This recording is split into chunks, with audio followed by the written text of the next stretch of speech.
Hello there. So this is your instructional video for the place command. The place command, you've seen me doing some videos with Bean already, but this is designed to remind you of the steps that you want to use when you're practicing with him. So he has a rock solid command of the meaning of the command. His compliance will build and build and build over time. Most trainers would tell you that a dog needs to have at least a couple of thousand repetitions of practice before they really master it. But here's the idea, don't worry about that.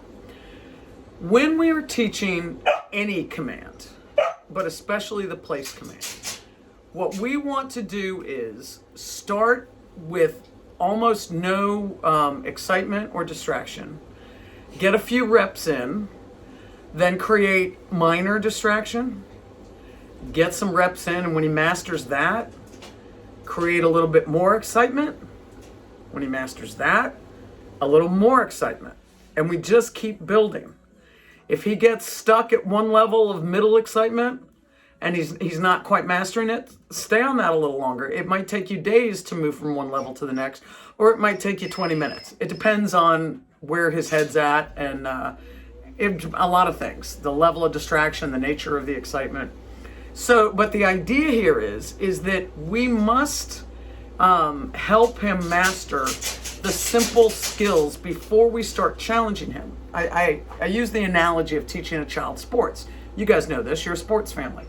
Pick any sport, field hockey or lacrosse, I can't remember which one Devin does, but you don't start out, you don't teach somebody how to play that sport by putting them in a game and saying, we're going to work it out. We're just going to press through it. They don't learn that way. The way we learn is we start with the fundamental skills, the things that we're going to need, and we practice, repeat, practice, repeat, practice, repeat. Then we synthesize with probably scrimmages at practice, right? And we build up and we build up and we build up. So when game day comes, we've got a strong foundation. In the case of dog training, a foundation of compliance and understanding and habit, habit, habit. So you don't want to put Bean you don't want to put Bean in place and expect him to hold it successfully if in a few days you're having guests come over and they're kids or dogs or other things. That's game day, right? So you got to get him ready for game day. And how long is it going to take him? Depends on the dog. So here's how we get him ready for game day. We start. I no longer give him treats when he goes to place because he knows it. He knows what it means. But I want you, every time you practice, for the first week at least, to put a leash on him. You've seen me do place without using a leash, but I want you to put a place on him because remember that you are also developing your skills. And the leash is just a helpful tool. It is not a cheat. It is a helpful additional way to communicate.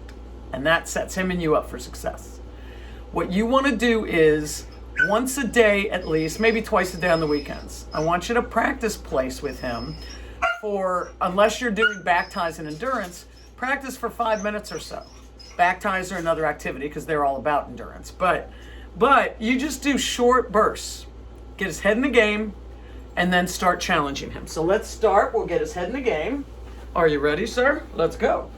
We walk him over and just as he's about to step on the bed, we say place, and that is the only time we say it. Let's go, buddy. Place? Yes. Good boy. Good boy. So I tell him he's good. I give him a little scratch, but I do not give him treats anymore. The fact that he sits and lays down is beautiful, but I'm not telling him to do it. The only thing we are practicing right now is the place command. So if he sits, stands, jumps around, whatever, that's his call. But I'm not going to tell him to do it in order to give myself a sense of security. Break! Good boy! This is when he gets a treat. Good boy, good boy. So this is just a warm-up, right? Let him eat his treat. Now there will be times down the road where if you have him in place and there's a lot of excitement, you might be compelled to tell him to lay down or to sit. That's fine. But don't use those as a shortcut to teach him to stay on. You want him just to stay on because he's in place, right? Let's go, buddy. Place? Yes, good boy, good boy. Break, good boy. Notice I even give him a little tug. Okay, so we do a few warm-ups. Now we're gonna start working it a little bit. We're gonna start creating a minimal distraction and excitement. Ready, buddy? Place. And I'm going to sort of elapse time this. You may do just this first exercise one day. You may just do the regular dog treat, just like a cookie, right? That may be all you do in a day. I'm going to hop, skip, and jump really quickly. Boom. Treat, drop it. Look how good he is. Now, if I thought he was going to start to move off, I can give him a little cue, a little sound. I can go, or hey, but I'm not going to tell him to take a seat, and I'm not going to tell him to lay down. If he hops off, I just use the leash, reset him. No commands, no treats, no anything. And then I kind of walk around. This is called proofing. We give him a chance to do the wrong thing. I turn my back on him. So this is minimal excitement. It's excitement because he wants that treat. I could make it even more exciting by putting it close to him. Up. There we go. Give him a little reset.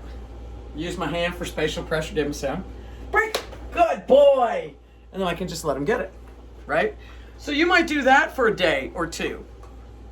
Then you come in, or you might even just do it for 20 minutes. It's up to you. You see how fast you think this progresses. If you realize you've progressed too fast, then just slow it down. You're not going to do any damage. This is a freeze-dried beef lung, cow lung. More exciting than a regular cookie. Here we go, buddy. Place. Yes. Good boy. So, more excitement. More excitement by putting it closer to him. Proofing. If I think he's having thoughts, I might go, hey, blah. If he were to jump off and get it, if I could get it back from him, I would. Blah. Now, see how he's having thoughts. He's leaning. Spatial pressure. I didn't tell him to take a seat. I just moved over with spatial pressure to say, maybe you forgot you're in place, right? No talking, nothing like that. I was starting to say that if he happened to get that treat, I would try to get it from him. I wouldn't make a big deal out of it. If he got it and I couldn't stop him, let him eat it, and then go back to what you're doing. We never punish, we reset, but we don't correct, we don't reprimand. So if he gets it right now, it's not just because he's mischievous and pushing the boundaries. It's because I'm not on my game. Now, when I look in the camera, I can see him over my head. But you can see how he is much more tuned in than he was with the less exciting treats. Now, I'm not going to let him have this whole thing because it's too big. But the minute I picked up the treat, he thought it was party time, right? So I'm going to break off a little piece and toss it. Break. Good boy. So I could do this for a little while, and then I could build up, if I really wanted to start having some fun, go into your refrigerator, pull out some cheese, or pull out a package of bacon. Have some fun with it. The closer it is to him, the more exciting. So you can take things, you can put them far away and then move them closer. You can ramp up the value, things that are more and more exciting. Doesn't mean if you use a package of bacon, when you're done, you don't have to reward him with the bacon. You can still reward him with a normal dog treat. But the idea is that you just keep ramping up the temptations. You go at whatever pace feels right. You might hit a point where you're like, oh my gosh, we put a hot dog down and he totally couldn't control himself. So, okay, stay with the hot dog for a while and practice with that. And then when he's good at that, move it up to something else, leftovers. Then we bring it to the most exciting thing, which is another dog. Okay, so we're jumping ahead, and I think that when I let Boone out, I'm sure that she is a much bigger situation than Bean's brother, but let's see. Place? Yes. Now, we could also do this exercise with a back tie, but for now, I'm going to show you. This would be game day, right? I'm accelerating much faster than we should. He is not ready for this, but I'm going to do it anyway for the sake of showing you and giving you some illustration. What I did with him with treats was all practice and scrimmage and skills drills, right? To make the analogy. When I let Boone out, that's game day. In fact, when I let Boone out, that's practically like NCAA finals. That's a lot to ask of him. He is not ready for it because we haven't had the time. 10 days is not enough to get him ready for a dog pouncing on him or for that kind of excitement. But I want you to see how we gauge and how we interrupt when he does face something that's too much for him. I'm going to let her out. It's going to be too much for him. I'm going to adjust it and make sure we end on a good note. And then I'm going to put her back and we're going to go back to what we should be doing. I'm about to jump him ahead too fast so you can see what that looks like. All right.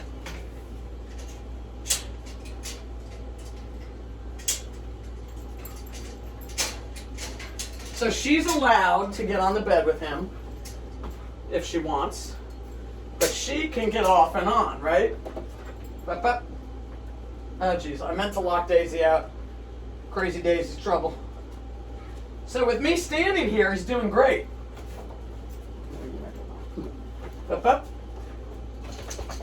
So I give him that little sound cue. Put Daisy back up. I give him that little sound cue. This is really excellent. So I might have spoken too fast. He's showing great.